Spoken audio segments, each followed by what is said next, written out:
Stormwater runoff. It's one of the great contributors to water pollution. When you live in an urban area that's been built up with so much impervious surface, there really aren't many places for the rainwater to go. But they end up in the tributaries, the creeks, and ultimately the rivers that run through the area. One of the more effective tools in combating the problems caused by stormwater runoff is rain gardens.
Never heard of a rain garden before, and I was really interested to learn how we could help out with our volunteer efforts.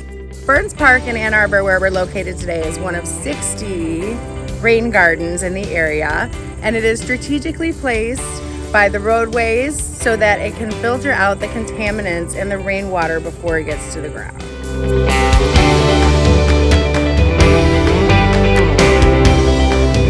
We at R.L. Deppmann are very proud to support Bell & Gossett Xylem in their Watermark initiatives.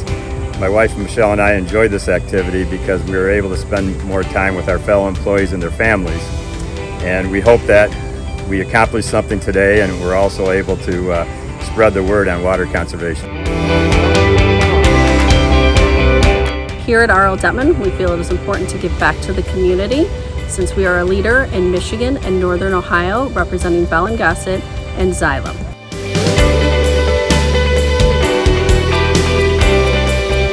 Today, the employees of R.L. Deppmann, together with Xylem Watermark, volunteered our time to improve one of the many rain gardens in Ann Arbor, Michigan. Water quality affects everyone and will continue to be a challenge we need to address. There are many ways you can make a difference. Volunteering in your community is one way to make that difference. Please check out Xylem Watermark or Deppmann.com for more opportunities on how you can help improve our water supply. And thank you for watching.